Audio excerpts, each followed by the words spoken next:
Assalamualaikum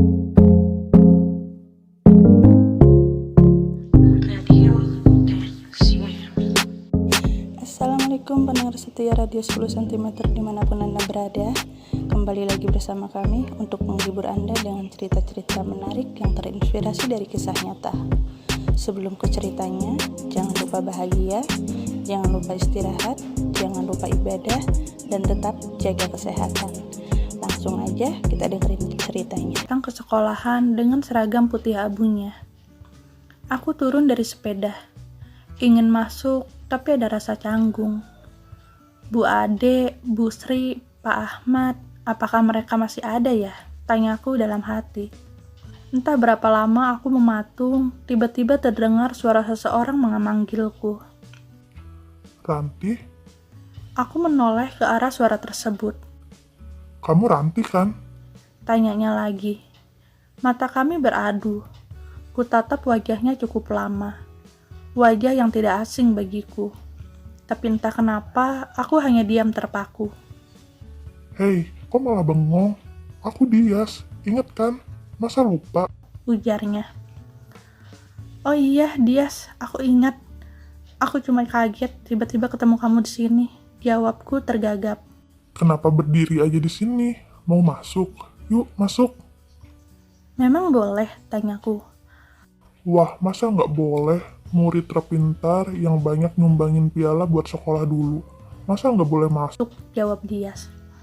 Aku hanya tertawa mendengarnya. Dias mengambil sepeda yang kupegang dan menuntunnya ke dalam sekolah. Kami pun berjalan bersama memasuki sekolah. Kuperhatikan Dias, dia memakai seragam guru setelan PNS. Kamu guru di sini, Dias? Tanyaku. Dias menoleh kepadaku, kemudian dia hanya mengangguk. Aku nggak nyangka bisa ketemu kamu lagi, Ranti. Kata Dias. Iya, aku juga kaget, kataku. Kemudian kami berdua terdiam. Entah kenapa aku merasa canggung. Padahal dulu kami sangat dekat. Ranti, ini kan hari Senin. Aku harus upacara dulu. Kamu mau menunggu sampai selesai. Setelah upacara, aku temani kamu keliling sekolah kalau kamu mau. Tanya dia setelah kami sampai di parkiran. Oh iya Dias, tidak apa-apa, kamu upacara saja, jawabku. Kalau gitu, tunggu saja di kantin ya. Katanya. Aku hanya mengangguk. Dias berjalan pergi. Aku terus melihatnya sampai dia tak terlihat. Aku tersenyum. Teringat zaman SMA saat dia masih kurus dan berantakan. Tidak kusangka sekarang dia terlihat gagah dan menjadi seorang guru. Padahal dulu dia sering masuk ruang BP karena nakal. Tiba-tiba aku tersadar. Duh, kenapa aku tadi iya-iya aja disuruh nungguin dia? Bukannya apa-apa, aku hanya tidak ingin membuka kenangan masa lalu saja dengannya. Kubawa sepeda yang tadi diparkirkan Dias, kemudian pergi keluar sekolahan. Sebaiknya sore saja aku keliling saat anak-anak sudah pulang sekolah. Aku berhenti di sebuah lapangan bola yang ada di dekat sekolah. Ah, ini tempat bermainku dulu. Ku standarkan sepeda, kemudian aku duduk di lapangan di bawah sebuah pohon yang cukup rindang. Melihat ke arah lapangan, aku seperti melihat diriku dan kawan-kawanku dulu. Kemana ya Mira, Suci, Anes? Aku kangen sama mereka. Andai saja aku tidak pergi dari kampungku ini, mungkin aku bisa bahagia. Mungkin aku tidak kehilangan teman-temanku, tidak kehilangan Dias. Ah, kok Dias lagi sih? Aku mencoba menyadarkan diriku.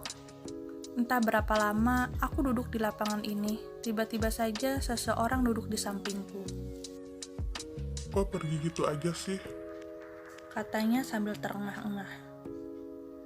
Aku cari-cari kamu. Katanya lagi. Dias, kataku tidak percaya dia ada di sini. Kamu suka banget sih pergi-pergi gitu. Aku capek tahu carinya. Aku kan gak minta kamu cari, jawabku. Dias langsung menoleh padaku. Mungkin tidak percaya dengan apa yang baru kukatakan. Aku juga tidak tahu kenapa aku harus menjawab sejutek itu. Gimana aku nggak cari kalau kamu perginya begitu saja? Ujarnya. Dia sudah bisa mengatur napasnya sekarang. Aku hanya diam, bingung harus berkata apa. Dias pun diam. Kami hanya duduk tanpa berbicara. Mungkin pikiran kami sama-sama pergi ke masa-masa sekolah kami dahulu. Aku dan dia sudah berteman dari SD. Hingga SMA, kami selalu bersekolah di sekolah yang sama. Kami selalu bermain dan belajar bersama sejak kecil. Saat SMA, dia dibelikan motor oleh ayahnya. Sejak saat itu, dia selalu mengantar jemput aku dengan motornya. Mira, Suci, dan Anes yang selalu bertanya-tanya tentang hubunganku dengan Dias. Ku jawab, kami tidak memiliki hubungan apa-apa. Aku memang menyukai Dias, tapi tentu saja aku tidak akan mengungkapkannya kalau Dias tidak berkata duluan. Sepertinya teman-temanku tahu, dan mereka selalu mengolok-ngolokku kalau Dias tidak gentleman.